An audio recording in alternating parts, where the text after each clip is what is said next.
Hi, this is Dr. TF. We already seen what's a for loop in the last video. Now we'll go ahead with one more loop that's been wide used in Apple Swift programming language. Okay, you have guessed it right. You do have a while loop here. Okay, we do have a while loop here, and we do have something called as a repeat while. Okay, so the while loop is same as the while loop used in Python or Java or whatever programming languages you know it. Okay, same thing. And a repeat while loop is similar to the do while loop. Okay, I think you are aware of the exit controlled and entry control loop. Okay, while is going to be entry control loop only when a programming the logic is being met, the logic is being met, it's getting inside the loop. And for do while loop it's going to be exit control loop. We are aware of it, like an exit will be controlled by a while condition and there is no entry condition. It is going to execute the do part. Okay, so what we'll do now is we'll try to execute the do while loop version of Swift here. Okay, so the do while loop in Swift is going to be called as an repeat while loop. Okay, I'll just give the skeleton to you, a skeletonized syntax to you, so that you'll understand.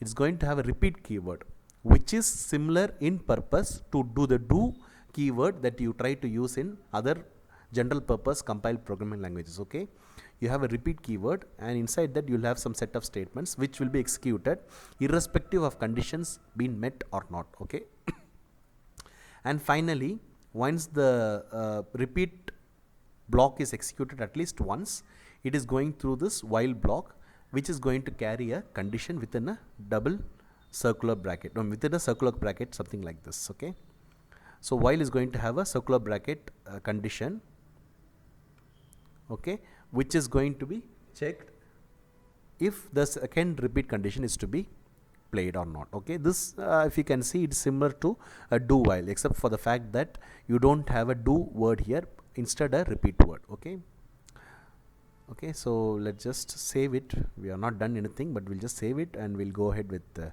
what we'll try to do. We'll just put repeat. Okay, repeat, and the extension has to be Swift. Okay, only then it can be compiled. Okay, so we'll just go ahead with programming on repeat while loop, and what we'll do now is we'll try to give a small gaming example. It's not actually a gaming program that I'm going to tell you now, but what I'll try to do is I'll try to give a simulate a kind of a message that has been used in most gaming or kind of playing games, online games, like you'll have some kind of levels. Okay, so what is going to print something like your past level 1, level 2, like that it's going to print. Okay, and we'll just for program purpose right here we'll try to have say for example 6 levels. Okay, we'll try to have levels from 0, 1, 2, 3, 4, 5. Okay, so what we'll try to do is we are going to print for 6 iterations something like you have passed level 1, you have passed level 2, and till you have passed level 5. Okay,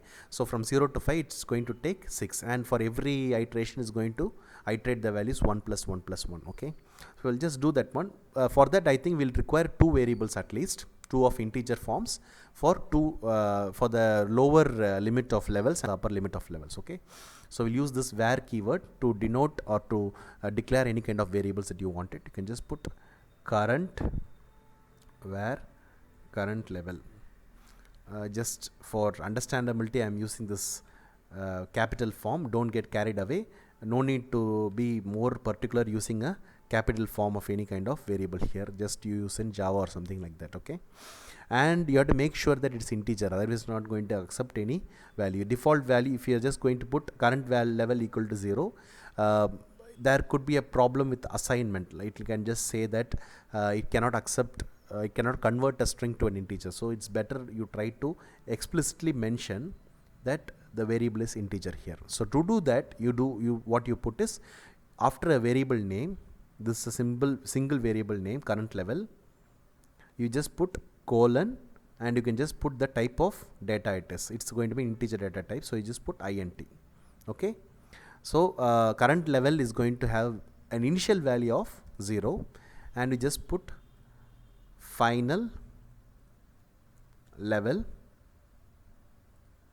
and you put that as integer as well, and you put 5. Okay, so we are going to iterate it for 5 levels. And secondly, just put let That's again we are going to declare a variable. You can just going to put the completion, okay, of the particular game. Okay, let's put game completed. Okay, so game complete. Again, this C I have put just for understandable purposes. It's not mandatory for Swift to have any kind of capitalization necessary. Okay, so let game completed. So game completed can take two values, 0 and 1. That is, if it's not completed, it's going to be false, otherwise it's going to be true. Okay, so what we'll try to do is we'll try to put it as a boolean. Okay, so we all are aware, like we have seen already, the data types in Swift. We have variables like character, integer, float, double, and even boolean. So boolean, as in any other general purpose programming language, we can have two values, that is true or false. So game completed, we'll have it as a true. Okay, so we have three variables here, two of integers taking initialized values of 0s and 5, and the game complete is going to have true. And to be perfectly honest, this 5 is going to be a constant. It's not going to change. The final level is going to be 5. Okay, and we'll just get rid of this terminator, which is not required for languages like Golang or Swift. Okay, so Google's Golang and Swift don't need any terminators that you try to do in other languages. Okay, so that's making things simple. Okay, so inside this repeat statement, what we need to do is we have to iterate through different levels. Okay, so it's essential that you have to use an if statement, a conditional if statement, to see if the game is completed or not. Okay, we'll just put if keyword, which denotes the particular game is completed or not, to check. Okay, we'll just put if game completed.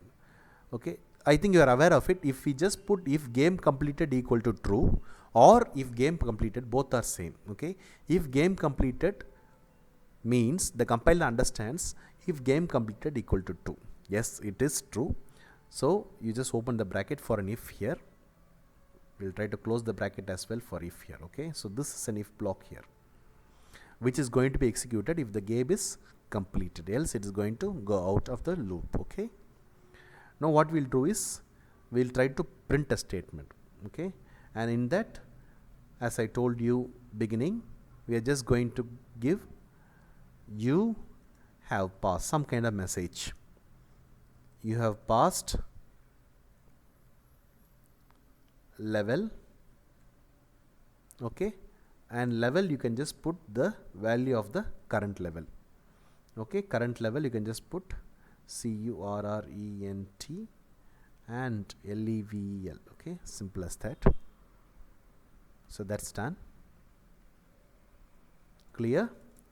Once this is done, what we'll do is we have to increment the current level. I've told you before that the current level value will be incremented from 0 to 5. Okay, so you can just here to put here is current level equal to current level plus 1. So this can be minimized putting like this, that you try to use in other programming language as well. Okay, that is some variable plus equal to 1 means it is equal to current level equal to current level plus 1. Okay, so there are two ways to write this one. Either you can write as current level equal to current level plus 1, or you can just put current level plus equal to 1, which serves for the same purpose. Okay, now the thing is done. So in this while condition, you just put if you have to check, what you have to check is if you are going to check if the current level is going to be the final level, because once it is final level, you have to execute. You have to exit, I'm sorry. So the whole process must be repeated when the current level is less than or equal to final level. Okay, so this is what you need to do. Okay, now this is done. What we'll try to do is we'll save it. I hope you understood it. We have to repeat some condition. If the game completed is true, and when the condition will exit is when the current level is greater than final level. Okay, so we'll select the file and we'll see if it's running. We'll compile it. It's compiled successfully. We'll run it now. Just a message, simulation message, which you see in most gaming, like you have passed level 1, level 2 like that. Okay, it's not actually gaming, but when you program for gaming, you can just use this repeat while statement when you are trying to pass through a level. Okay, the module will be within the repeat loop, nothing more than that. Okay, so that's it. That's how you can try to simulate or run a repeat until statement in Swift programming. Feel free if you have any queries, and I'll be there to sort it out. We'll go ahead with more complex programming in Swift, and there were people who were asking me whether I'll go ahead with kind of storyboarding up there in Mac OS compatibility kind of things. I'll definitely go ahead once I complete this basic kind of programming in Swift. Okay, see you again in the next video. Tata, bye bye, see you.